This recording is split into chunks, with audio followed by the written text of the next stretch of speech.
Kemudian mohon untuk menonaktifkan, pastikan kamera dan mic kita semua nonaktif demi kelancaran kajian ini. Jazakumullah barakallahu fikum. Kepada Ustaz Dr. Syafiq Riza Basalamah, falyatafaddal mashkura. Jazakumullah khairan. Assalamualaikum warahmatullahi wabarakatuh. Alhamdulillah alladzi bi ni'matihi tatimmus shalihat.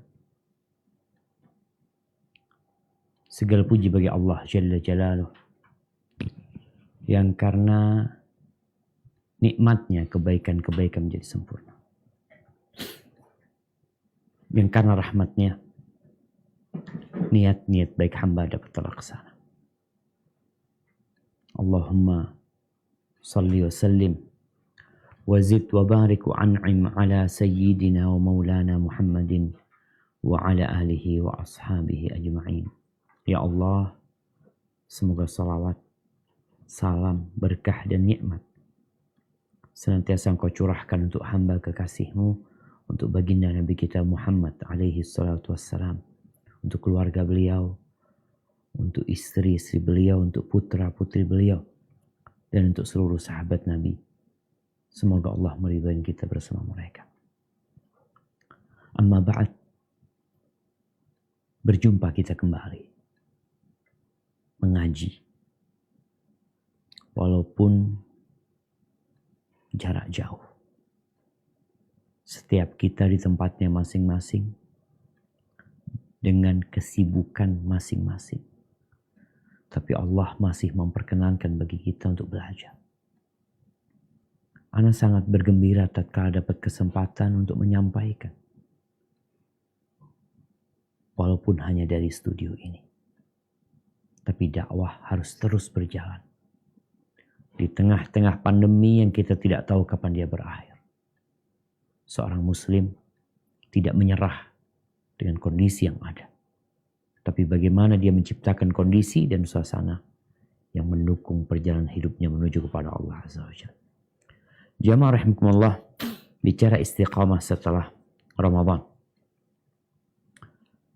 Ketahuilah bahwa istiqamah, seorang melaksanakan perintah Allah, menjalankan aturannya, terjaga dari kemaksiatan setelah bulan Ramadan adalah merupakan karunia yang agung dari Sang Pencipta. Istiqomah ini adalah a'zamul karamah. Kalau bicara karamah ya, para waliullah itu katanya punya karamah.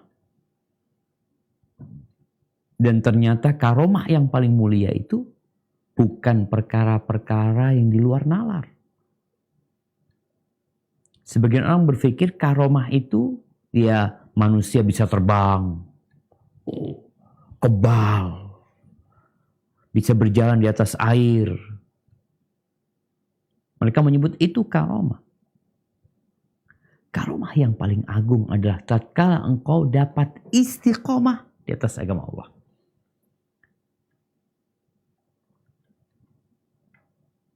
Allah berfirman di surat Fussilat, bagaimana orang yang istiqomah ini akan mendapatkan karamah dari Allah.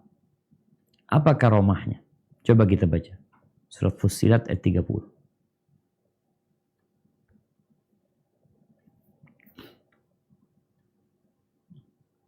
Naam, tafadhal Ustaz.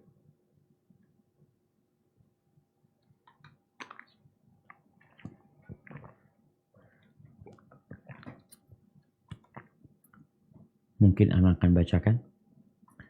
Allah berfirman, Innal ladzina qalu Rabbuna Allah thumma istaqamu tatanazzalu alaihimul malaikah alla takhafu wa la tahzanu wa abshiru bil jannati allati kuntum tu'adun.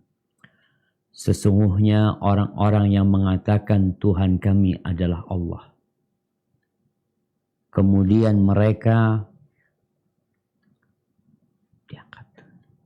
meneguhkan pendirian mereka maka malaikat akan turun kepada mereka dengan mengatakan, janganlah kamu takut dan janganlah kamu merasa sedih, dan bergembiralah kamu dengan memperoleh surga yang telah dijanjikan Allah kepadamu. Itu tuh yang akan didapatkan oleh orang yang istiqamah, yang menjalankan agama sesuai dengan aturan. Allah akan menjaga orang ini. Rasulullah Sallallahu Alaihi Wasallam pernah bersabda, Inna Allah qala, sesungguhnya Allah berfirman. Kita sering mendengar istilah waliullah, kekasih Allah. Fulan waliullah. Apa buktinya fulan itu waliullah? Sebagian kita nggak tahu kriteria waliullah. Sehingga dengan mudah dia menganggap orang-orang yang nyeleneh itu waliullah. Kata Allah Azza wa Jalla dalam hadis qudsi yang diriwayatkan Imam Bukhari, "Man 'ada li waliyan faqad adzantuhu bil harb." Barang siapa yang memusuhi kekasih milikku, maka aku mengumumkan perang kepada orang itu. Gimana menjadi waliullah? Wa ma taqarraba ilayya 'abdi bi syai'in ahabba ilayya mimma aftaradtu alaih.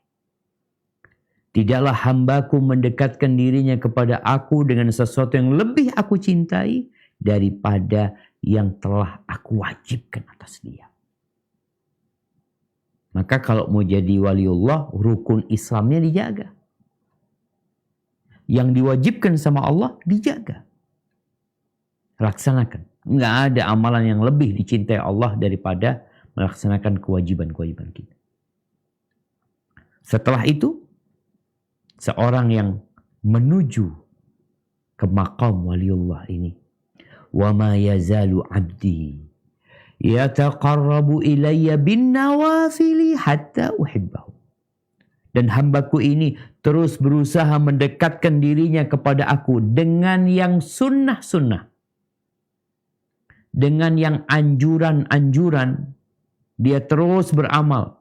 Terus berbuat sampai aku mencintai dia, kata Allah Azza wa Jalla. Fa'idha ahbabtuhu. Ini yang kita bicarakan. Karomah yang Allah berikan kepada orang yang istiqamah. Yang wajib dia kerjakan. Kemarin Ramadan full dia puasa. Lalu dia kerjakan yang sunnah-sunnah. Sehingga Allah mencintai dia. Ketika Allah cinta sama hambanya, kata Allah, kuntu sam'ahu alladhi yasma'u bi. Aku akan menjadi pendengarannya. Yang dengannya dia mendengar. Artinya orang yang istiqamah nih tidak akan mendengarkan kecuali yang diridhai Allah Azza wa Jalla. Wa basarahu alladhi yubsiru bihi. Aku akan menjadi pandangannya yang dengannya dia memandang.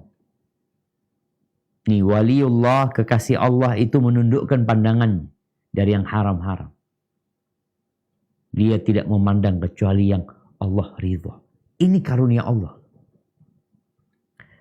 Wa yadahu allati yabtishu biha. Allah akan jadi tangannya yang dengannya dia meraba, dia memegang, memukul. Tangannya tidak akan digerakkan kecuali untuk yang diridhai Allah.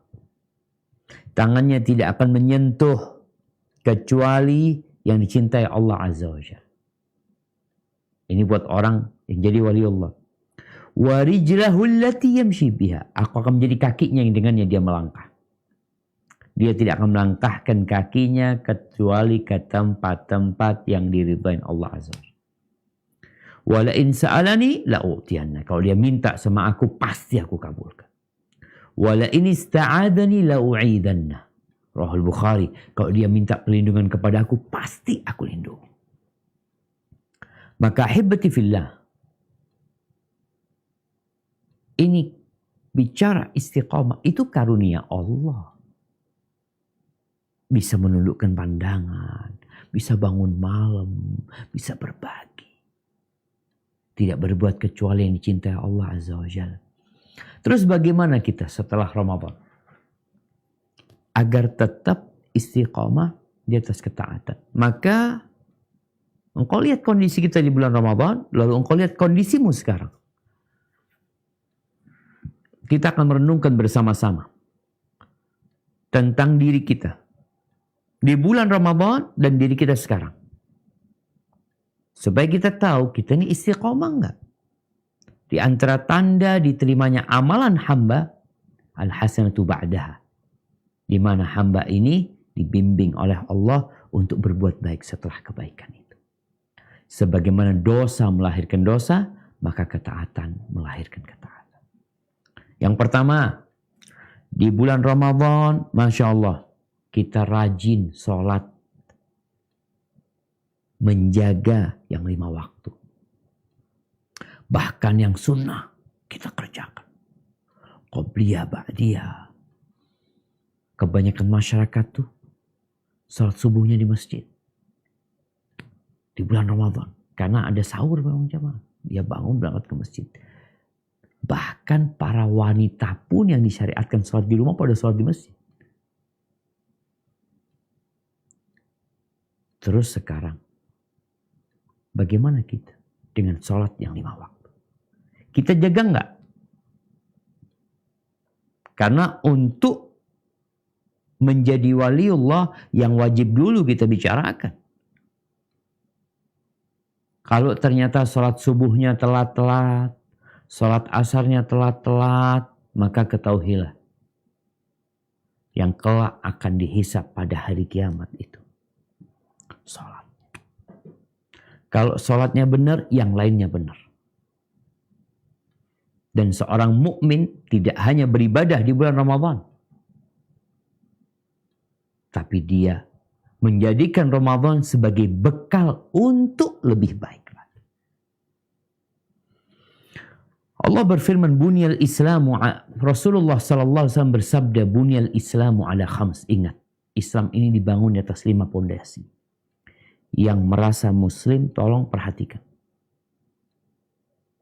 Kalau engkau punya rumah tanpa pondasi, gempa sedikit, ambruk. Pondasinya 5. Yang pertama, syahadatu an la ilaha illallah wa anna Muhammad Rasulullah. 2 kalimat syahadat. Yang kedua, mendirikan sholat. Yang ketiga, ita'uz zakah. Yang keempat, hajjul bait. Yang kelima, wassaum Ramadan. Puasa di bulan Ramadan. Maka tolong sholatnya dijaga. Yang wajib. Tepat waktu. Karena ini yang menjadi pelindung kita, jemaah. Inna salata tanha anil fahsya wal munkar. Sesungguhnya salat itu mencegah dari perbuatan keji dan mungkar. Kalau engkau ingin terjaga setelah Ramadan ini, maka salatnya dijaga. Oh Ustaz, iman ana sedang futur, ya sedang turun, ana mulai berbuat dosa. Engkau perhatikan salat. Seorang yang menjaga salatnya, Allah akan jaga dia. Tapi seorang yang lalai dengan salatnya, yang meremehkan salatnya, maka dia akan menjadi orang yang remeh dalam pandangan Allah Azza wa Jalla. Baik, yang kedua, kita bicara salat yang 5 waktu. Yang kedua, di bulan Ramadan kita melihat masjid itu penuh, jemaah. Walaupun kita tahu juga sih penuhnya kadangkala di 10 awal Ramadan. Setelah itu sepi. Sampai Idul Fitri sepi. Orang nggak lagi ke masjid. Masjid ini kita subhanallah di bulan Ramadan Allah mengkondisikan. Apa yang dikondisikan? Semuanya. Pintu neraka ditutup, pintu surga dibuka, setan-setan dibelenggu, penyeru kebaikan terus. Tapi Ramadan hanya sebulan. Dan Allah telah menciptakan rumah-rumahnya di muka bumi ini. Wa annal masajida lillah fala tad'u ma'allahi ahada. Di mana seorang hamba yang menjaga sholat yang 5 waktu di masjid. Kalau tadi kita bicara jaga sholat 5 waktu tepat waktu, sekarang bagaimana menjaganya di masjid. Subhanallah. Al-masjidu baitu kulli taqi. Masjid itu rumah setiap orang bertakwa. Di muka bumi ini ada banyak tempat-tempat yang digandrungi oleh manusia. Khususnya tempat-tempat wisata. Atau tempat-tempat jualan. Pasar-pasar. Mal-mal dibangun di mana-mana. Dengan berbagai keindahan yang menarik manusia untuk datang. Ketahuilah bahwa tempat yang paling dibenci sama Allah, abghadul biqa ilallahi aswaquha. Tempat yang paling dibenci sama Allah adalah pasar-pasar. Wa ahabbul biqa ilallahi masajiduha. Dan tempat yang paling dicintai Allah di muka bumi adalah masjid-masjidnya. Maka kalau kemarin di bulan Ramadan engkau memakmurkan masjid, sekarang bagaimana kondisimu? Nggak lagi ke masjid kecuali Jumatan dan itu pun telat datangnya. Maka tolong engkau fahami tentang fadilah salat berjamaah di masjid. Tentang keutamaan salat berjamaah di masjid. Yang ingin mati husnul khatimah, jaga salat berjamaah di masjid untuk kaum laki-laki. Abdullah bin Mas'ud radhiyallahu anhu, dia mengatakan, man sarrahu an yalqallaha ghadan musliman falyuhafid ala haula'i salawat haitsu yunada bihin. Barang siapa yang besok ingin berjumpa dengan Allah dalam kondisi Islam, ini ingin mati husnul khatimah, apa yang perlu dilakukan? Hendaklah dia menjaga sholat yang 5 waktu di tempat dikumandangkannya azan untuk sholat. Lalu beliau mengatakan, fa innallaha syara'a li nabiyikum sunanal huda. Sesungguhnya Allah Jalla Jalaluh mensyariatkan bagi kalian atau bagi nabi kalian sunnah-sunnah petunjuk. Itu sebuah amalan, sebuah ajaran yang kalau diamalkan masuk surga tuh orang. Akan ditunjukin jalan menuju surga. Wa innahunna min sunanil huda. Dan sholat berjamaah di masjid itu termasuk sunnah-sunnah petunjuk. Walau annakum sallaitum fi buyutikum kama yusalli hadzal mutakhallif. Jikalau kalian sholat di rumah kalian sebagaimana orang mutakhallif, orang yang memang malas ke masjid, atau orang munafik yang tidak sholat ke masjid itu, la taraktum sunnata nabiyyukum. Akhirnya kalian meninggalkan sunnah nabi kalian. Ya udahlah, sholat ini ke masjid kan nggak wajib Ustaz. Iya, ada sebagian ulama yang mengatakan wajib, tapi sebagian yang mengatakan sunnah muakkadah. Kita sedang tidak berbincang hukum fikihnya. Kita berbincang bahwasanya bagaimana kita istiqamah setelah Ramadan. Itu yang kita inginkan. Maka bagaimana menjaga sholat berjamaah di masjid? Yang meninggalkan sholat berjamaah di masjid berpotensi tersesat. Wa ma min rajulin yatatahharu fayuhsinut tuhur. Tidaklah seorang yang bersuci kemudian dia menyempurnakan wudu'nya, thumma ya'midu ila masjidin min hadil masajid, kemudian dia berangkat ke masjid dari masjid-masjid yang ada, illa kataballahu lahu bi kulli khatwatin yakhtuha hasanah, melainkan Allah akan mencatat bagi dia dengan setiap langkahnya satu kebaikan. Kalau masjid itu 100 meter dari rumahnya, mungkin 1 meter 2 langkah atau 3 langkah, dia punya 300 meter, 300 langkah, 300 kebaikan dia dapatkan. Kemudian wa yarfa'uhu biha darajah wa yahuttu biha sayyi'ah. Kesalahannya dihapuskan dengan sejumlah langkahnya, diangkat derajatnya sesuai dengan langkah dia. Walaqad ra'aituna wa ma yatakhallafu anha illa munafiqun ma'lumun nifaq. Dan aku benar-benar melihat kondisi kita di masa Nabi SAW. Nggak ada orang yang nggak ke masjid. Kecuali orang yang munafik. Yang udah ketara kemunafikannya. Udah kelihatan kemunafikannya. Walaqad kana ar-rajulu yu'ta bihi yuhada baina ar-rajulain. Dulu tuh orang demi semangatnya ke masjid. Dia dibawa ke masjid dalam kondisi dipapah. Dia nggak bisa jalan dia. Dipapah di antara dua orang. Hatta yuqama fis saf. Sampai kemudian dia diberdirikan di saf untuk salat berjamaah. Berat jemaah. Tapi kalau kita niatkan, mudah. Sebagian kita tuh berangkat ke pasar, jauh loh pasar. Berangkat ke tempat wisata berjam-jam. Sebagian kita goes 20 kilo, 30 kilo, 50 kilo. Masjid 500 meter nggak pernah nyampe sama sepedanya. Sepedanya udah nyampe 50 km dari rumahnya. Tapi nggak pernah nyampe ke masjid. Bagi yang para wanita, jaga ketepatan waktu untuk sholat. Karena Nabi SAW ketika ditanya amalan yang paling dicintai Allah, yang paling mulia, as-salatu ala waktiha, sholat tepat waktu. Kemudian yang ketiga, tatkala di bulan Ramadan, kita rajin sholat malam. Yang di bulan Ramadan dikenal dengan sholat tarawih. Ada yang Masya Allah 23 rakaat sholatnya. Subhanallah. Ada yang 11 rakaat. Selesai Ramadan, wala 1 rakaat. 1 rakaat enggak. Duh, kemana sholatnya? Sholat malam itu bukan hanya di bulan Ramadan.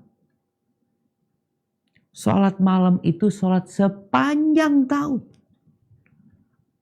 Allah Azza wa Jalla berfirman di surat Al-Muzammil ayat 1 sampai 4. Nah, silahkan dibaca.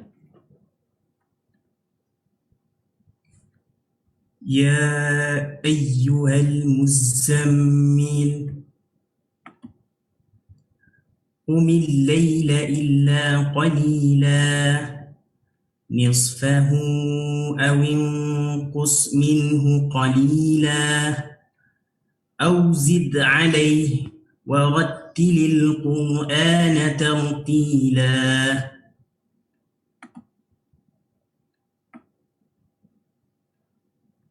Nah, artinya?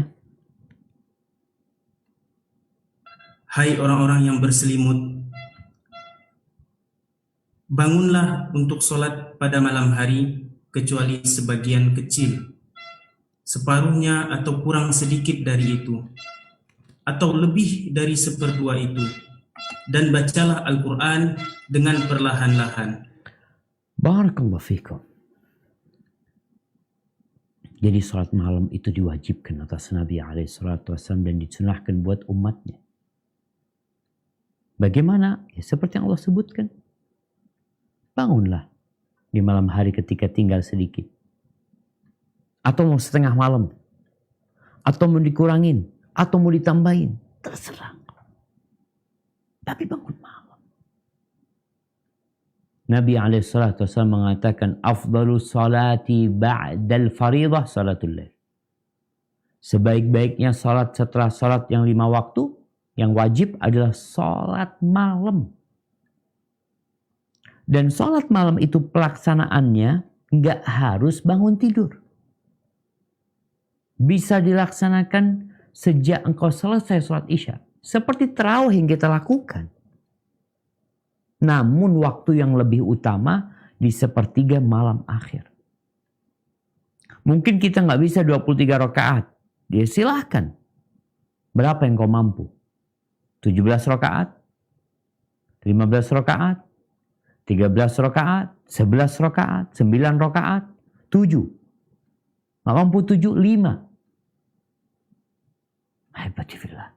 Kemarin engkau mampu loh 23. Masa sekarang nggak mampu separuhnya? Apa yang menghalangi? Jangan-jangan ibadah kita nggak diterima sama Allah. Kok kemudian kita malas beribadah? Di akhir surat Al-Muzammil, Allah memberikan alasannya kepada orang-orang yang nggak bisa sholat malam. Karena mungkin dia musafir. Mungkin dia sedang berperang.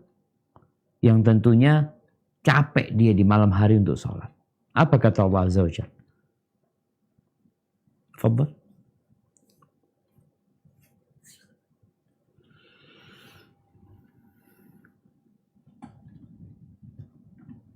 Inna rabbaka ya'lamu annaka taqumu adna min thuluthayil layla wa ثلثي nisfahu الليل.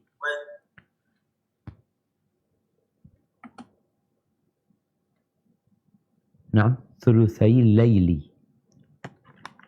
thuluthayil layl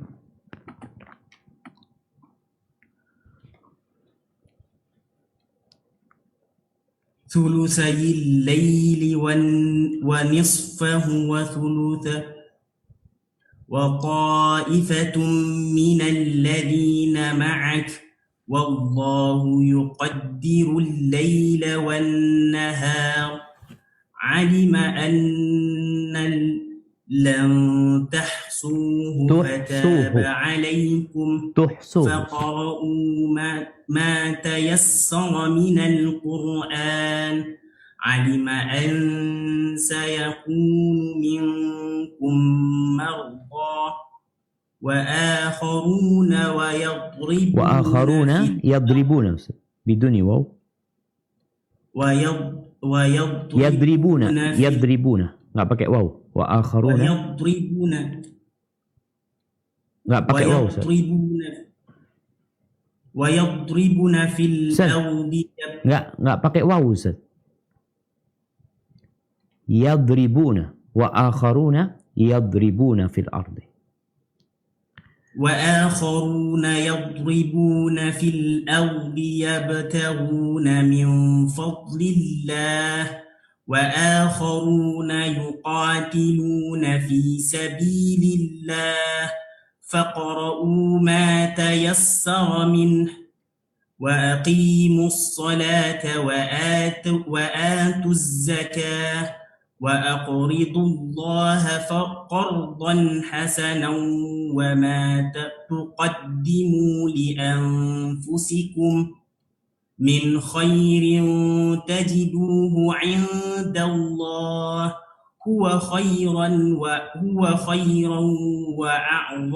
وأعظم أجرا واستغفروا الله إن الله غفور رحيم.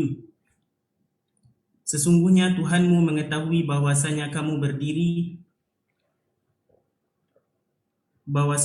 berdiri kurang dari 2/3 malam atau 1/2 malam atau 1/3-nya, dan demikian pula segolongan dari orang-orang yang bersamamu, dan Allah menetapkan ukuran malam dan siang. Allah mengetahui bahwa kamu sekali-kali tidak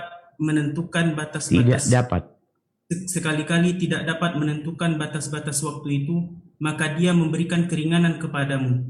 Karena itu bacalah apa yang mudah bagimu dari Al-Quran.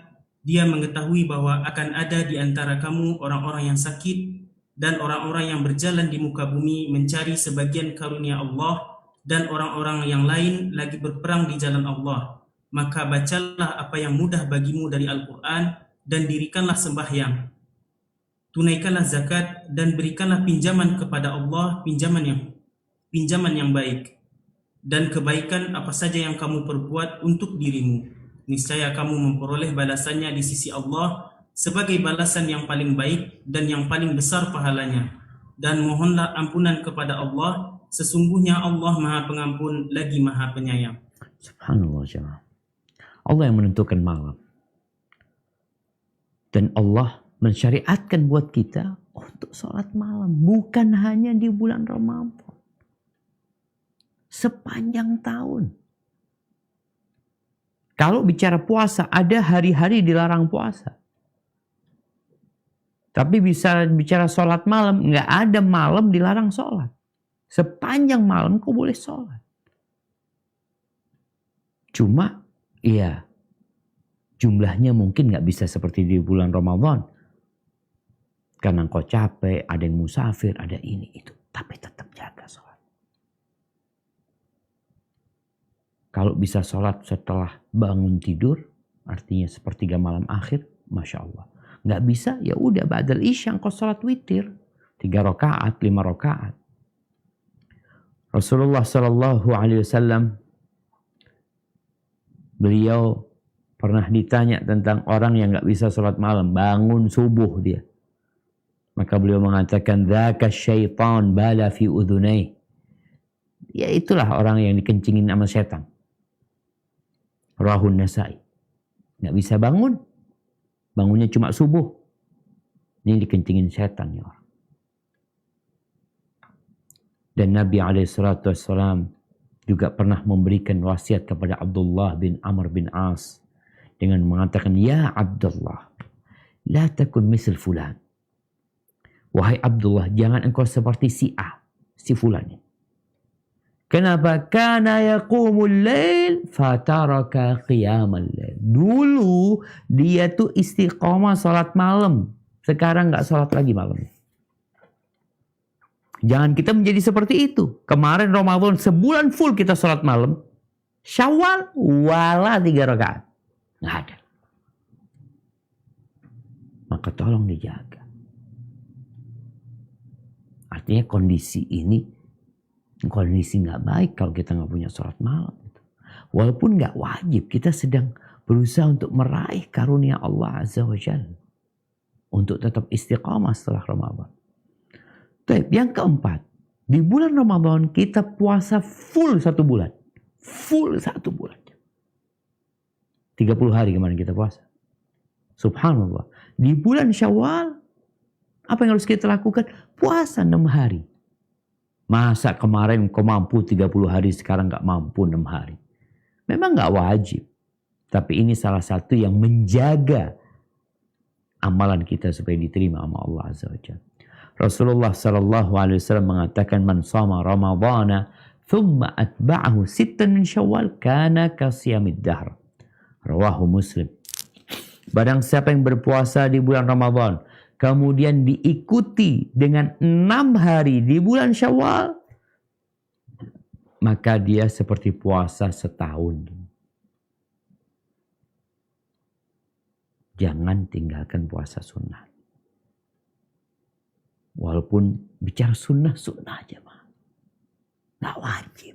Engkau gak ikut puasa Syawal gak apa-apa. Gak dosa. Sebagaimana engkau nggak lembur kerja, nggak apa-apa. Tapi kenapa engkau lembur? Sebagaimana engkau bekerja di kampungmu, nggak apa-apa. Kenapa engkau merantau? Sebagaimana engkau di posisimu, nggak apa-apa. Kenapa engkau ingin naik jabatannya? Kalau urusan dunia kita ingin lebih, kenapa urusan akhirat kita nggak mau lebih? Mampu engkau puasa 1 bulan penuh, masa 6 hari nggak mampu? Ya lebih mampu lagi seharusnya. Namun innamal a'malu binniyat. Amalan itu tergantung niat. Baca tentang fadilah puasa sunnah. Bukan hanya puasa Syawal. Puasa sunnah itu akan menjaga dirimu. Sebagaimana kita bicara sholat, mencegah dari perbuatan keji dan mungkar. Dan puasa ini menjadi perisai yang akan menyelamatkanmu dari perbuatan dosa. Apalagi di bulan Syawal setannya udah kemana-mana. Kita perlu menyempitkan ruang gerak setan dengan berpuasa sunnah. Kemudian yang kelima, di bulan Ramadan, Syahrul Quran. Syahrul Ramadan alladhi unzila fihi al-Quran hudan linnas wa bayinatin minal huda wal furqan. Bagaimana kita melihat diri kita, bersama keluarga kita, bersama masyarakat, menghidupkan Ramadan dengan membaca Al-Quranul Karim, dengan murajaah, dengan menambah hafalan, dengan menghatamkan Al-Quran. Di bulan Syawal, jangan ditinggalin. Terus baca Quran. Kalau ingin istiqomah. Kalau cari karomah. Pahala membaca Quran, subhanallah. Setiap satu huruf 10 kebaikan. Setiap satu ayat yang dipelajari, yang dikaji lebih baik dari seekor onta. Kemudian engkau tidak mau meraih fadilah itu. Rasulullah SAW pernah mengadukan kaumnya kepada Allah. Beliau mengatakan, وَقَالَ الرَّسُولُ يَا رَبِّي إِنَّ قَوْمِ اتَّخَذُوا هَذَا الْقُرْآنَ مَهْجُورًا. Wahai Rabbku, sesungguhnya kaumku menjadikan Al-Quran sesuatu yang tidak diacuhkan, tidak dipedulikan. Tuh oke, orang-orang kafir pantas seperti itu. Tapi engkau beriman. Maka baca Qur'annya.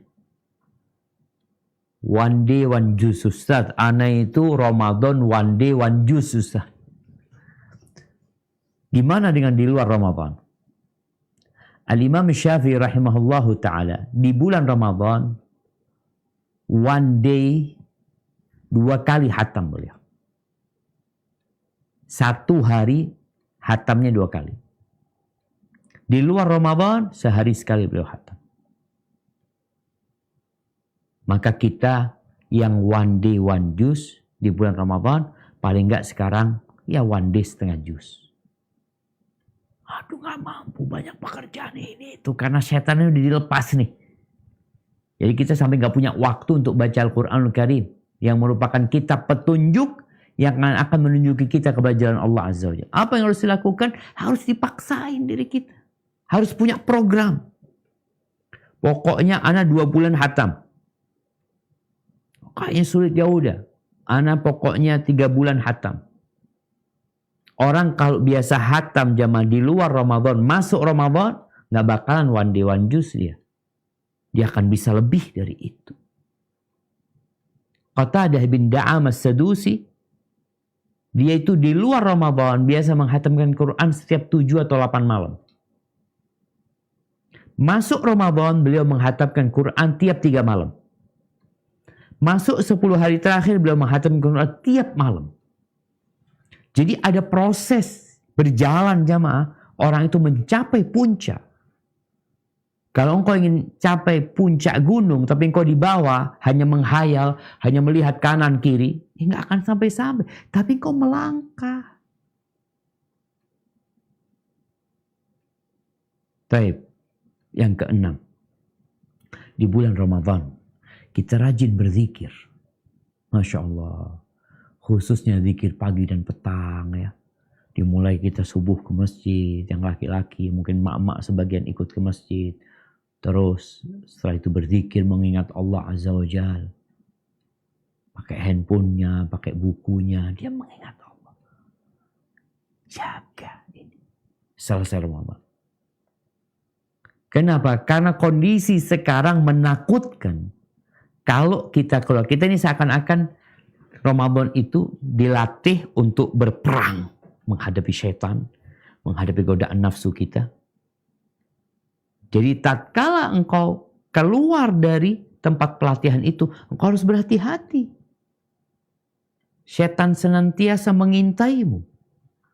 Dan cara menyelamatkan diri adalah dengan memperbanyak zikir.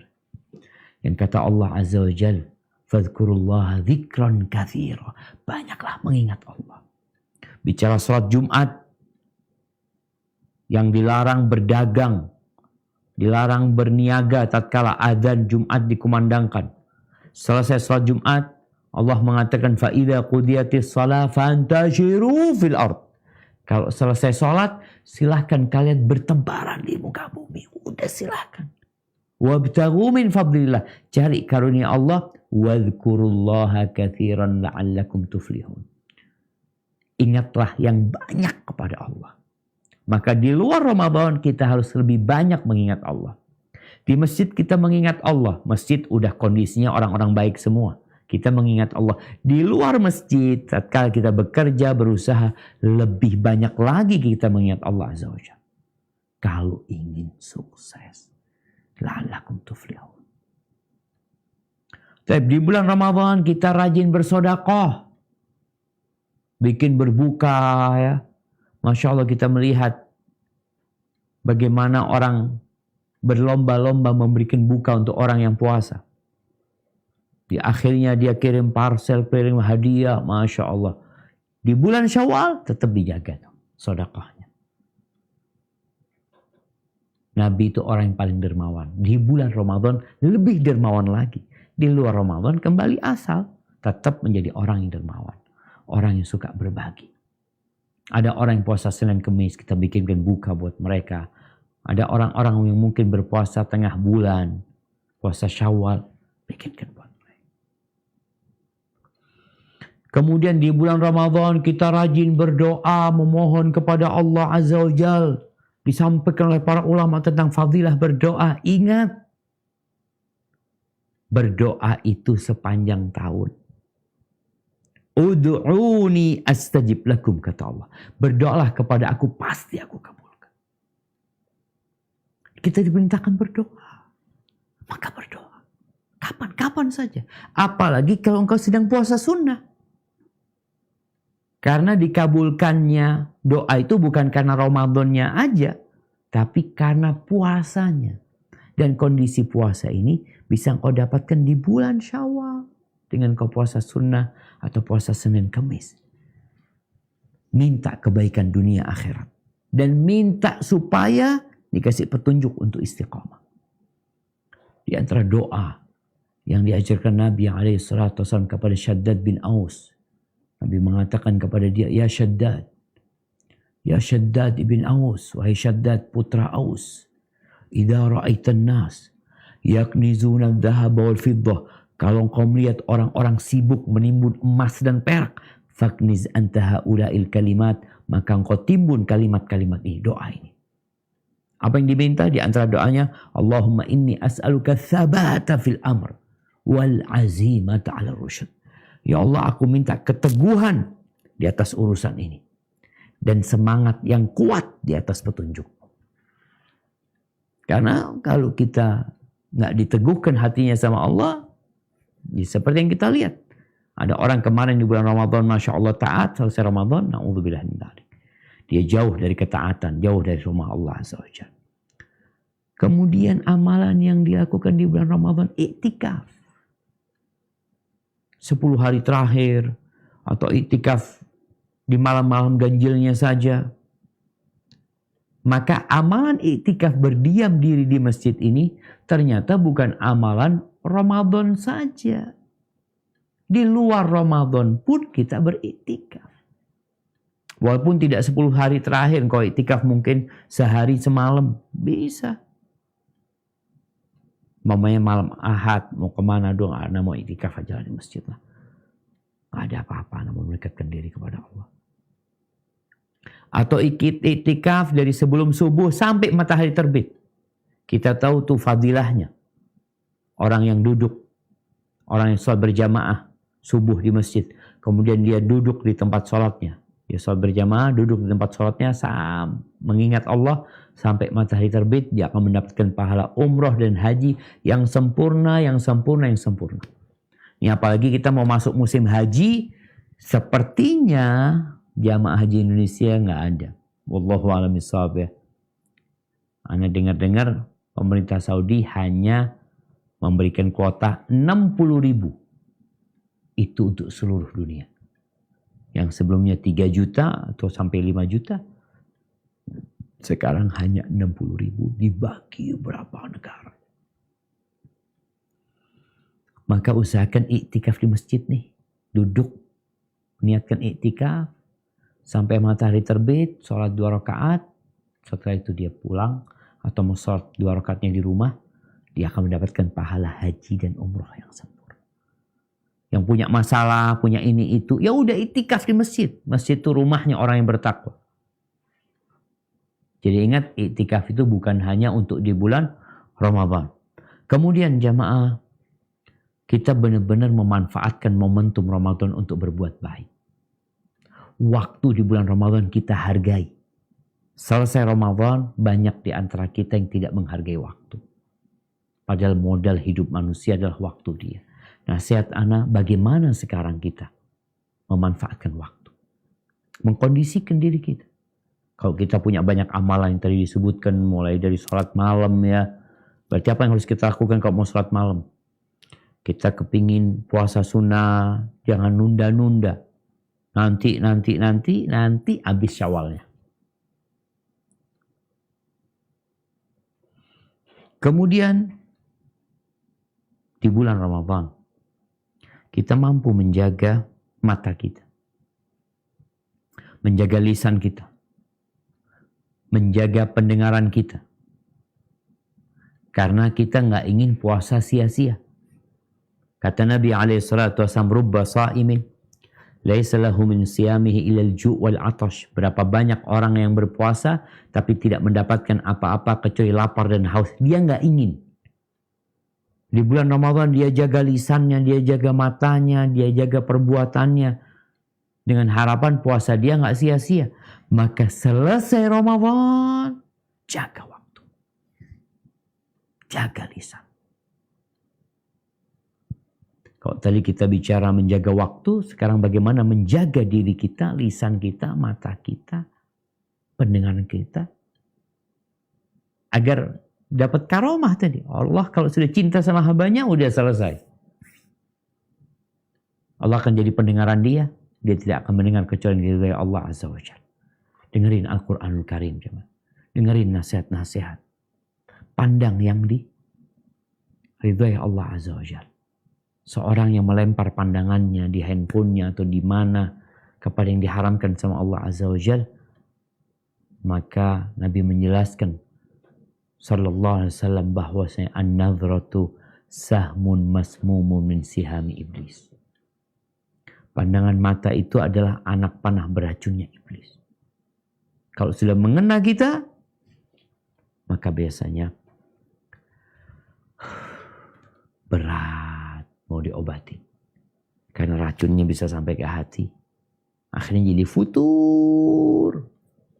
Kalau sudah dapat racun itu. Maka di bulan ini perintah Allah wa qul lil mu'minin yaghuddu min absarihim, katakan kepada orang-orang beriman agar menundukkan pandangan mereka, wa yahfadhu furujahum, menjaga kemaluan mereka. Maka jaga lisannya juga dijaga. Man kana yu'minu billahi wal yawmil akhir, kata Nabi SAW, falyaqul khairan aw liyasmut. Barang siapa beriman kepada Allah dan hari akhir, hendaklah berkata yang baik atau diam. Kemudian jamaah yang terakhir. Banyak di antara kita sudah terjebak dalam kemaksiatan, dalam dosa. Bahkan hari Idul Fitri pun dia nodai dengan dosa. Yang selama ini dia jaga karena Ramadan, tapi di luar Ramadan ternyata dia sudah niatkan memang untuk berbuat dosa. Allah Azza wa Jalla Maha Pengampun, Maha Pemaaf, menerima taubat hamba. Tapi hati-hati. Biasanya orang yang terus berbuat dosa, hatinya itu penuh dengan noda. Sehingga sulit untuk bertobat.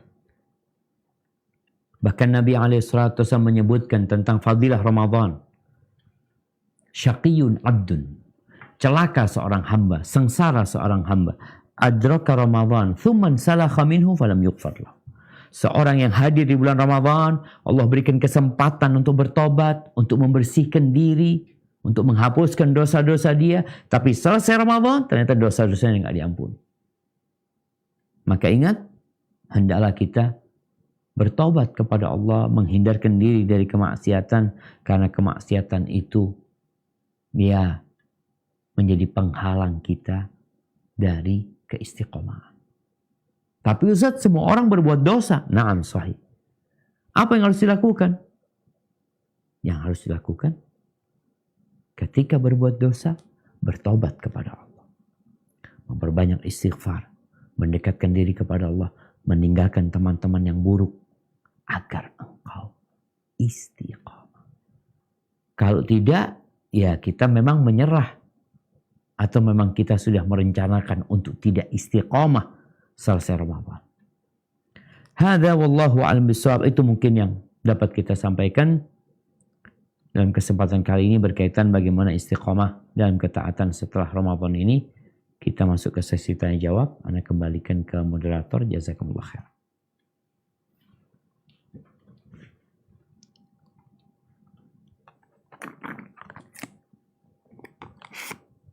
Insyaallah, barakallahu fikum. Syukran jazakumullah khairan kita ucapkan kepada Ustaz Dr. Syafiq Riza Basalamah atas materi yang telah dipaparkan dan siraman rohani yang telah disampaikan oleh beliau, yang mana bagaimana agar apa yang sudah kita latih selama Ramadan tetap continue kita lakukan walaupun kita sudah berada di luar Ramadan, seperti bagaimana kita menjaga ketepatan waktu dalam sholat, kemudian menjaga sholat malam, puasa sunnah, membaca Al-Quran, zikir, dan lain sebagainya. Syukran jazakumullah khairan kita ucapkan kepada Ustadz Dr. Syafiq Riza Basalamah. Selanjutnya kita buka sesi tanya jawab yang akan kita bacakan dari pertanyaan yang masuk dari para peserta.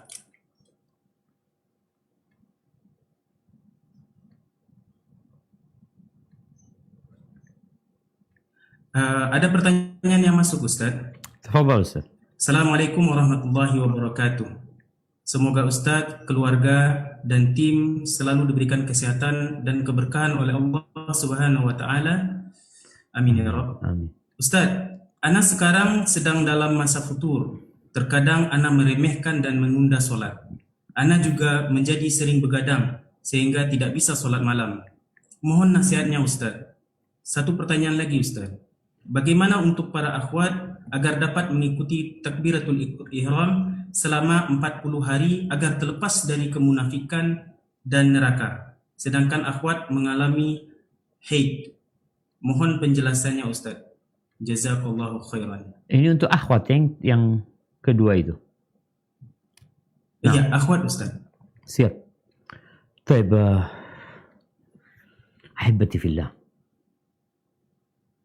Al-iman yazdadu wa yanqus. Iman itu naik turun. Rasulullah sallallahu alaihi wasallam menjelaskan bahwasanya likulli amalin syirah wa fatrah. Semua amalan itu ada masa semangatnya, tapi ada masa futurnya, masa melemahnya. Tatkala kita memahami ini, maka kita sudah harus siap-siap bahwa kita akan mengalami masa-masa di mana semangat, tapi ada masa lain di mana kita akan lemah. Bagaimana mengobatinya? Yang pertama, menghidupkan kembali perasaan dan keyakinan bahwa Allah senantiasa mengawasi kita. Allah mengatakan alam ya'lam bi annallaha yara. Apa dia nggak tahu kalau Allah melihat dia? Orang yang merasa diawasin seperti orang yang bekerja sedang dalam tangkapan CCTV. Dia akan berusaha berbuat baik. Jadi bacalah Asma'ullah al-Husna ya, yang akan menumbuhkan kembali perasaan dan keyakinan Allah mengawasi kita. Yang kedua, mentadabburi Al-Quranul Karim. Allah mengatakan wa nunazzilu minal Qur'an ma huwa shifaa'un wa rahmatun lil mu'minin. Kami menurunkan dari Al-Quran itu adalah penyembuh dan rahmat buat orang-orang yang beriman. Kita punya penyakit nih di hati kita yang menyebabkan kita malas beribadah, yang sunnah ditinggalin, sholat nggak tepat waktu lagi. Maka berusahalah untuk mengkaji Al-Quranul Karim. Baca Quran. Kalau capek dengerin. Dan yang penting bagaimana mentadabburi, makna Al-Quranul Karim.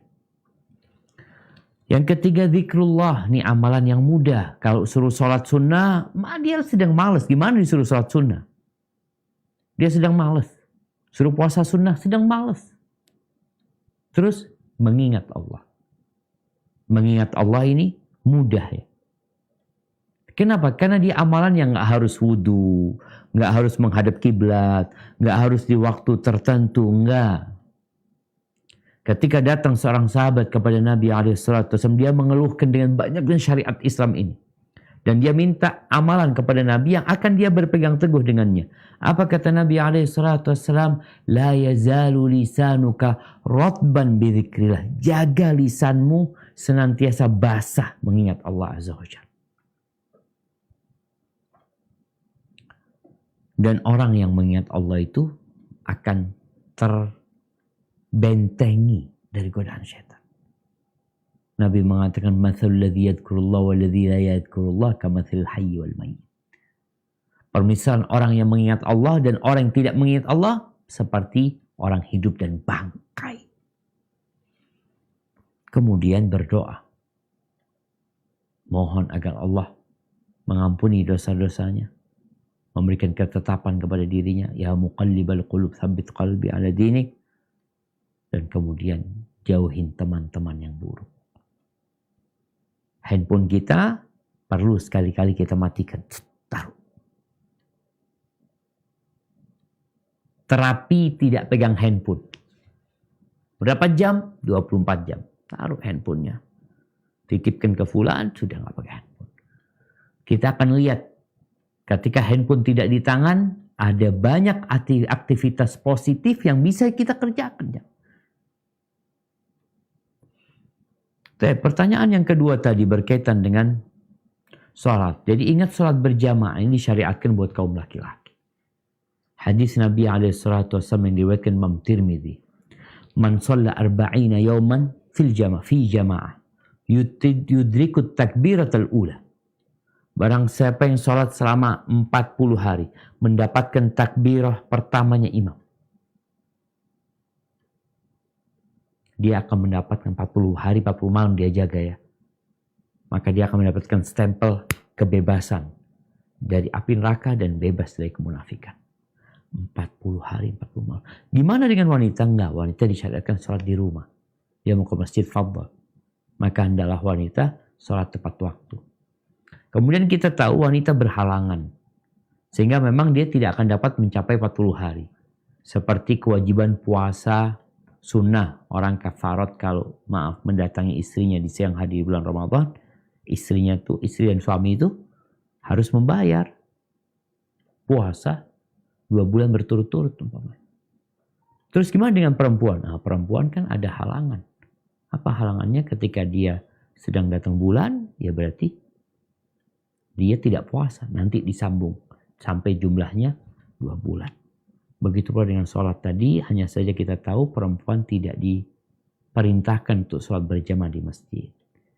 Maka dia adalah sholat di rumahnya, di musola rumahnya, dia jaga tuh sholat. Semoga Allah memberikan kepadanya vonis bebas dari api neraka dan dari kemunafikan. Hadza wallahu a'lam bissawab. Nah. Syukran jazakumullah khairan Ustaz. Kita lanjut pertanyaan yang kedua, dan sebelumnya juga kami sampaikan kepada para peserta ataupun pemirsa yang tidak berkesempatan untuk gabung di Zoom bisa langsung bertanya melalui kolom komentar di YouTube. Kajian ini insya Allah live streaming via YouTube juga. Baik, pertanyaan yang kedua. Bismillah. Assalamualaikum warahmatullahi wabarakatuh Ustaz. Jazakumullah khairan Ustaz atas ilmunya. Semoga menjadi amal jariah untuk Ustaz dan semoga Allah memberikan kemudahan untuk kita mengamalkannya. Semoga Ustaz beserta keluarga dan kaum muslimin selalu dalam lindungan Allah, dan semoga Allah menerima amal ibadah kita semua khususnya di bulan Ramadan, dan semoga Allah juga memberikan pertolongan kepada saudara muslim kita yang tertimpa musibah dan dizolimi di Palestina atau dimanapun berada. Ustaz mohon izin bertanya, bagaimana cara para ulama salaf berbakti kepada orang tuanya sedangkan mereka sering safar untuk menuntut ilmu dan jauh dari orang tua tentunya? Mohon nasihatnya Ustadz untuk anak yang akan safar menuntut ilmu dan untuk orang tua yang ditinggal safar anaknya. untuk menuntut ilmu. Jazakumullah khairan, barakallahu fikum Ustaz. Wa fikum mubarak. Subhanallah jemaah. Ya. Kalau kita lihat bagaimana berbaktinya ulama salaf kepada orang tua mereka. Sedangkan mereka nggak seperti sekarang, belajarnya itu jauh-jauh ya. Yang pertama, mereka tidak akan safar kecuali dengan izin orang tua mereka. Ada sebagian ulama yang dia nggak boleh sama ibunya keluar kota, ya udah nggak keluar kota dia. Sampai ibunya meninggal dunia. Jadi seperti itu. Uwais Al-Qarni. Bagaimana dia hidup di masa Nabi SAW, beriman kepada Nabi SAW, tapi karena ibunya masih hidup, dia harus merawat ibunya, maka dia tidak berjumpa dengan Nabi SAW. Dia tetap bertahan di Yaman. Tapi Nabi dapat wahyu dari Allah tentang bagaimana kebaktian Uwais kepada ibu. Sehingga Rasulullah SAW mengatakan kepada Umar, nanti akan datang tuh orang-orang dari Yaman. Di tengah-tengah mereka ada Uwais Al-Qarni. Dia punya ibu dan dia berbakti dengan ibunya. Dan dia dulu kena penyakit baros ya, yang rusak kulitnya semuanya. Kemudian dia minta kepada Allah disembuhkan, kecuali sebesar 1 dinar di perutnya yang masih tersisa. Kalau engkau berjumpa dengan dia Umar, mintakan dia supaya beristighfar buat engkau. Jadi ulama salaf mereka tidak keluar kota dalam kondisi belajar menuntut ilmu kecuali dengan izin orang tuanya. Ketika orang tuanya mengizinkan, maka mereka berangkat.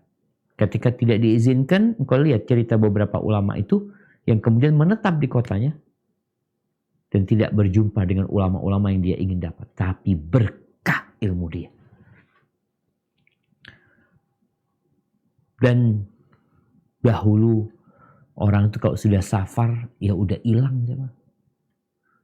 Namun bagaimana mereka kirim surat, dia tetap berhubungan dengan orang-orang yang dia cintai. Sekarang subhanallah lebih mudah lagi buat anak-anak yang mau belajar ilmu, minta keridhaan orang tuanya. Ada orang tua yang gak ingin anaknya terlalu jauh, ya udah alhamdulillah ada pondok-pondok sunnah yang dekat ya kita masuk ke tempat itu. Sehingga kita bisa lebih mudah berjumpa dengan orang tua. Yang ketiga, tidak berhenti mendoakan orang tua. Doakan orang tua. Dan orang tua dahulu itu dukung sekali sama anaknya belajar ilmu. Walaupun ada cerita bagaimana Abu Hanifah ya. Ketika Abu Hanifah belajar pada gurunya, ibunya tuh, bukan Abu Hanifah. Muhammad ibn Hassan. Salah satu muridnya Abu Hanifah. Dia tuh anak yatim. Abu Yusuf kalau salah. Dia tuh anak yatim. Ketika dia bekerja, dia ngeliat ada orang majelis ilmu. Akhirnya dia duduk di sana. Ibunya marah-marahnya. Namanya dia anak kecil. Abu Hanifah mengatakan, biar anakmu belajar di sini. Kata ibunya, dia ini nggak punya siapa-siapa, yatim dia. Dia itu anak suruh kerja, ya untuk hidupnya dia gitu. Kata Abu Hanifah mengatakan, aku sedang mengajarkan kepada dia di sini untuk makan. Ada makanannya para raja. Ibunya ya kesel sama Abu Hanifah. Engkau itu orang tua yang sudah mulai pikun, kata ibunya. Dan Muhammad bin Yusuf muridnya Abu Hanifah ini. Suatu hari dia dikasih makanan sama Harun ar-Rasyid kalau nggak salah. Nama makanannya itu kan kok jadi lupa nama makanannya. Dikasih makanan. Rajanya Khalifah ngomong ini makanan namanya dia sebutkan. Ketawa dia. Kata Khalifah, kok kenapa ketawa? Katanya ada kejadian yang ibunya marah-marah sama Abu Hanifah. Intinya anak-anak itu mereka keluar kota meninggalkan orang tuanya dengan izin orang tuanya. Yang tidak diizinkan maka mereka menetap di sana dan terus mendoakan orang tuanya. Dan alhamdulillah sekarang buat teman-teman yang mau belajar minta keridhaan orang tuanya sehingga jadi berkah kepergianmu dari rumahmu. Bukan hanya Yang belajar ya, yang bekerja pun seperti itu. Kadang-kadang ada anak yang maksa mau merantau sedangkan orang tuanya tidak mengizinkan, seharusnya dia tidak berangkat. Hadza wallahu a'lam bishawab. Nah.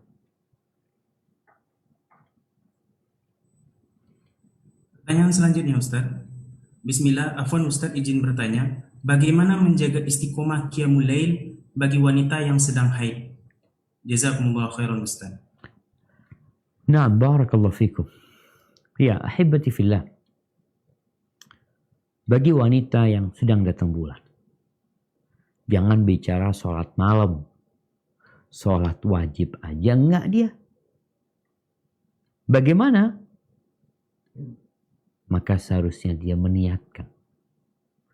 Jadi perempuan yang sedang datang bulan, ketika datang bulan, maka hendaklah dia memanfaatkan waktunya untuk berzikir, untuk mengingat Allah, untuk berdoa kepada Allah Azza wa Jal. Karena memohon kepada Allah di sepertiga malam akhir ya. Tetap dia bangun mau ya malam ya. Dia manfaatkan waktunya untuk beristighfar, mohon ampun sama Allah di sepertiga malam akhir itu. Dia menjaga hal itu. Tapi kalau bicara sholat, dia nggak wajib sholat. Bahkan nggak boleh sholat. Maka dengan cara dia tetap istiqomah ya. Kalau dia nggak sakit, karena kalau ada perempuan yang ya badannya itu ya seperti linu-linu ketika dia datang bulan. Dan inilah karunia Allah kepada para wanita. Sehingga nggak diwajibkan sholat, nggak diwajibkan puasa. Tapi bagi mereka yang ingin berzikir, memohon kepada Allah, tetap itu bisa dia lakukan. Hadza wallahu a'lam bishawab.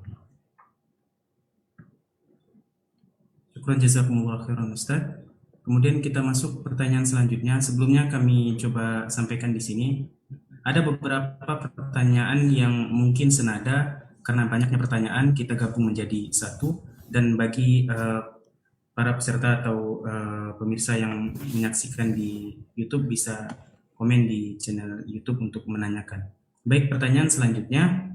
Bismillah, Assalamualaikum warahmatullahi wabarakatuh.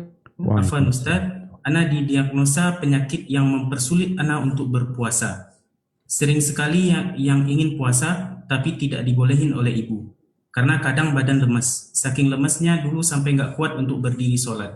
Jadi ibu tidak suka. Solusinya bagaimana Ustaz? Ana pengen puasa seperti layaknya orang normal atau orang pada umumnya. Syukran jazakumullah khairan Ustaz. Subhanallah, barakallahu fiik. Alhamdulillah, yang pertama semoga yang bertanya ini diberi kekuatan oleh Allah dan semangatnya dijaga. Karena ada orang sehat nggak puasa. Orang sehat, bugar, nggak puasa. Jadi puasa ini bukan kaitannya dengan kesehatan manusia, tapi berkaitan dengan kemauan dan niat manusia. Oleh karena itu Rasulullah SAW mengatakan man shoma ramadhana imanan wahtisaban. Barang siapa yang berpuasa di bulan Ramadan karena beriman dan berharap pahala, maka akan diampuni dosa-dosa dia yang telah lalu. Karena iman. Oh, subhanallah, ini anak ingin puasa tapi tubuhnya lemah. Nggak usah puasa. Allah Azza wa Jalla mengatakan faman kana minkum maridhan aw ala safarin fa'iddatun min ayyamin ukhra. Yang sakit atau musafir gantikan di hari-hari lain. Yang nggak mampu puasa karena penyakit yang menimpa dia, sampai dikatakan tadi nggak mampu berdiri, ya. Kalau puasa nggak mampu berdiri untuk sholat, lemas dia, maka dia nggak usah puasa. La yukallifullahu nafsan illa wus'aha. Allah tidak membebani hamba melewatin kemampuan dia. Enggak. Sesuai dengan kemampuannya. Terus apa yang harus dilakukan? Bayar fidyah kalau dia sudah wajib puasa namun tadi nggak mampu puasa karena dia akan lemes. Dia bayar fidyah. Akan tetapi jangan putus asa. Mungkin engkau perlu berobat. Kalau tadi udah didiagnosa sama dokter, insya Allah tidak ada penyakit yang Allah turunkan, melainkan Allah turunkan obatnya.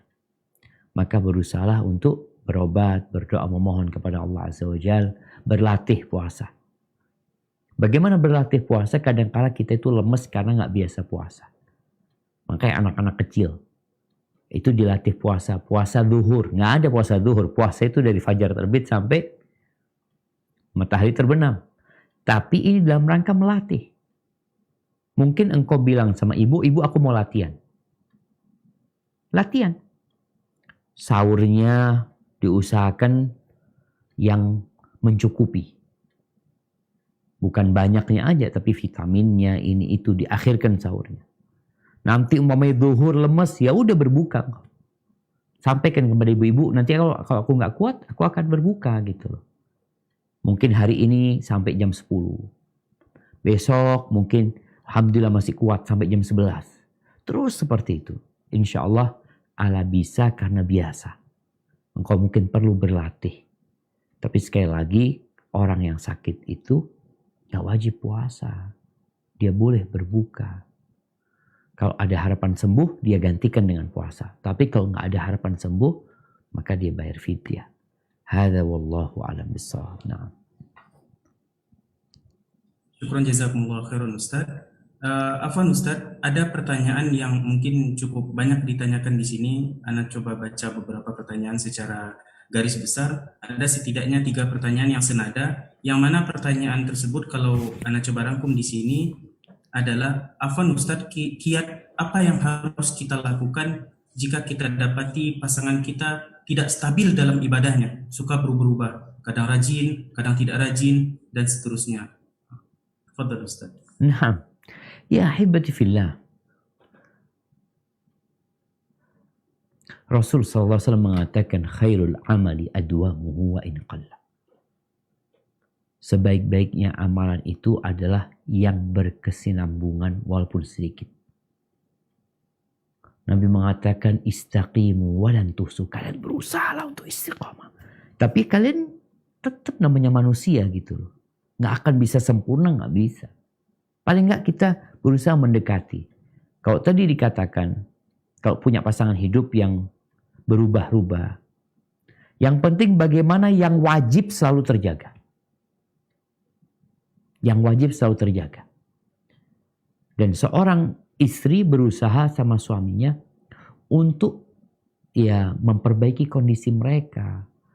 Orang itu nggak akan berubah dengan sendirinya, tapi dimulai dari niat baik untuk berubah. Bagaimana dia niat untuk berubah? Jangan seperti yang Nabi tegurkan kepada Abdullah bin Amr bin As. Jangan seperti fulan, si A tuh. Karena yaqumul lail, dia dulu sholat malam, kemudian dia tinggalkan. Jangan. Tapi berusaha semampumu. Jangan berlebih-lebihan. Sholat duha, ya udah 2 rakaat. Mampu 2 rakaat, 2 rakaat. Mampu lebih 4 rakaat, mampu 6. Tapi ketika lemah imannya, tetap jaga yang 2 rakaat. Maka itu mungkin yang bisa dilakukan seorang istri. Kemudian tatkala iman pasangan hidupnya sedang turun, sedang drop, apa yang harus dia lakukan? Dipegangin suaminya. Seperti seorang yang hendak terjatuh ya dari gedung yang tinggi, apa mau dibiarin? Enggak, dipegangin. Dipegangin, dinaikin lagi ke atas ya. Dengan cara umpamanya saling menasehati, wa tawasau bil haq, wa tawasau bis sabr. Sebelum itu senantiasa mendoakan suaminya. Ketika suaminya nggak ada, dia berdoa, ya Allah, mudah-mudahan suami anak dijaga sama Allah Azza wa Jalla. Kemudian datang ke majelis ilmu sama suami. Ziarah kubur sama suami. Artinya lakukan perkara-perkara yang dapat mengangkat keimanan itu kembali. Hadza wallahu a'lam bissawab. Syukran jazakumullah khairan Ustaz. Ada pertanyaan dari YouTube Ustaz. Assalamualaikum warahmatullahi wabarakatuh. Ustaz, apakah boleh uang sodakoh kita berikan kepada orang tua kita? Walaupun niat awalnya itu diserahkan kepada fakir miskin. Jadi kita berniat awalnya mau diserahkan ke fakir miskin, tapi kita serahkan kepada orang tua. Tafadhal Ustaz. Baik, barakallahu fikum. Ahibati fillah. Orang-orang bertanya kepada Nabi SAW. Yas'alunaka madza yunfiqun. Mereka bertanya kepadamu, apa dan kepada siapa mereka berinfak. Maka kata Allah, Jalla Jalaluh, Qul ma anfaqtum min khairin, falil walidaini, wal aqrabin, wal yatama, wal masakin. Katakan, apa saja yang kalian infakkan dari harta itu, maka yang paling berhak mendapatkannya, yang paling utama adalah kedua orang tua. Kemudian kerabat kita. Kemudian yatim, orang miskin setelah itu. Jadi kalau dikatakan kita punya niat sedekah ini mau kita kasihkan fakir miskin. Tapi orang tua kita butuh. Maka kita berikan kepada orang tua. Nggak ada masalah. Jadi ketika engkau niat untuk berbuat baik, mengeluarkan harta mau dikasihkan fakir miskin, engkau tetap keluarkan harta itu, tapi hanya beda tempat mengeluarkannya. Tapi uangnya tetap dikeluarkan. Dan insya Allah engkau akan dapat pahala lebih. Karena engkau telah memberikan hal itu kepada orang tua, apalagi kalau orang tuanya butuh. Hadza wallahu a'lam bissawab.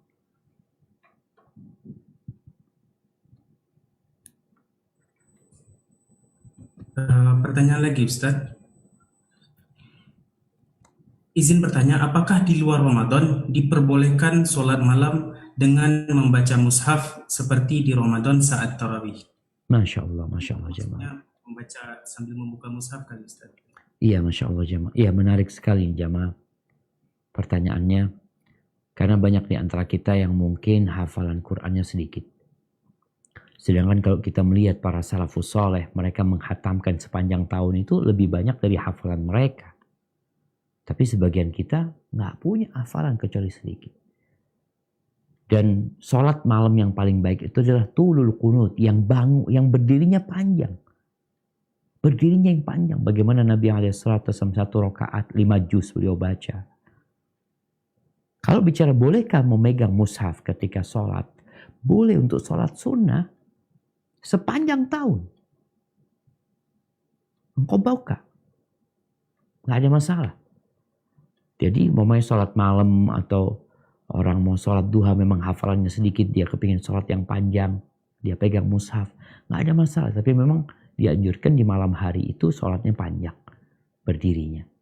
Sehingga diperbolehkan engkau untuk memegang mushaf. Artinya apa yang diperbolehkan di dalam Ramadan, di luar Ramadan, diperbolehkan dari sisi sholat. Yang penting dia sholat gitu. Kalau boleh dia di bulan Ramadan memegang mushaf, berarti boleh pula dia memegang mushaf di bulan Ramadan untuk sholat-sholat sunnah yang lainnya. Hadza wallahu a'lam bissawab. Syukran jazakumullah khairan Ustaz. Mungkin ini pertanyaan terakhir untuk pertemuan kesempatan kajian kita kali ini Ustaz. Assalamualaikum warahmatullahi wabarakatuh. Waalaikumsalam. Berkaitan dengan tema istiqomah, alhamdulillah selama Ramadan ana masih rutin dalam membaca Al-Quran. Tapi waktu membaca Al-Quran, ana sekedar baca saja Ustaz. Jadi ana nggak paham apa yang ana baca. Nah pertanyaannya adalah apakah hal seperti ini masih bernilai ibadah atau masih bernilai pahala? Syukran jazakumullah khairan Ustaz. Subhanallah jemaah. Iya. Quran ini adalah kalamullah. Quran ini adalah kitab petunjuk. Keistimewaan Al-Quran berbeda dengan hadis Nabi SAW. Yang membaca Al-Quran Karim, kata Nabi SAW, man qara'a harfan min kitabillah falahu bihi hasanah.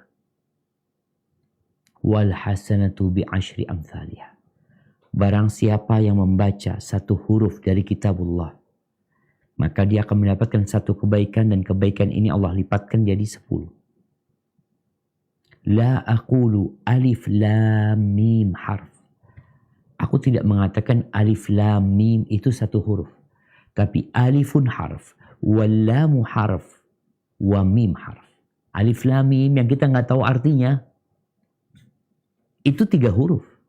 30 kebaikan. Jadi orang yang membaca Al-Quran tanpa mengerti maknanya pun tetap dapat pahala. Akan tetapi, Quran ini diturunkan untuk diamalkan. Sehingga tugas kita, selain membacanya, memahaminya. Karena bagaimana kita akan mengamalkan Al-Quran Karim kalau kita nggak paham? Seperti kalau kita lihat seorang yang sedang kuliah, ada pengumuman di papan pengumuman. Ternyata pengumumannya pakai bahasa India. Nah, kita nggak paham. Kita baca umpamanya. Yang bisa baca. Atau pakai bahasa Inggris. atau pakai bahasa Spanyol. Kita nggak ngerti. Oke, kita sudah baca pengumuman itu, tapi kita tidak dapat memahaminya.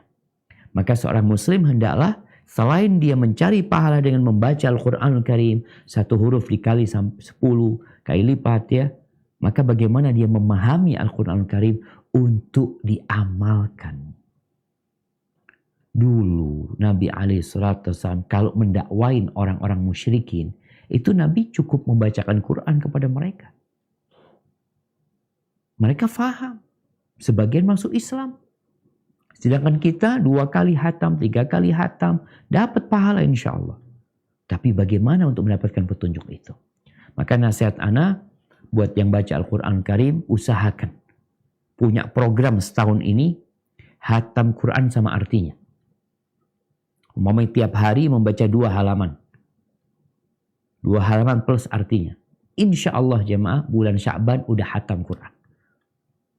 Tahun depan juga kayak gitu. Punya program. Lama-kelamaan kita membaca Al-Quran Karim. Insya Allah akan memahami. Oh ini ayat tentang ini. Oh ayat ini tentang ini. Supaya kita nggak tersesat. Jadi Quran ini diturunkan bukan hanya untuk jadi hias. Bukan untuk hiasan dinding ya. Dipasang. Orang nggak paham artinya. Maka hendaklah dibaca. Difahami artinya. Kemudian diamalkan dalam kehidupan ini. Wah insya Allah. Quran akan hadir pada hari kiamat memberikan syafaat kepadamu, kepada orang-orang yang suka membaca Al-Quran Karim. Itu jamaah yang dapat Anda sampaikan pada kesempatan kali ini. Kurang lebihnya mohon maaf, yang benar dari Allah, yang salah dari diri Anda pribadi. Allah dan Rasulnya terbebaskan dari kesalahan itu. Anda kembalikan ke moderator. Jazakumullah khair.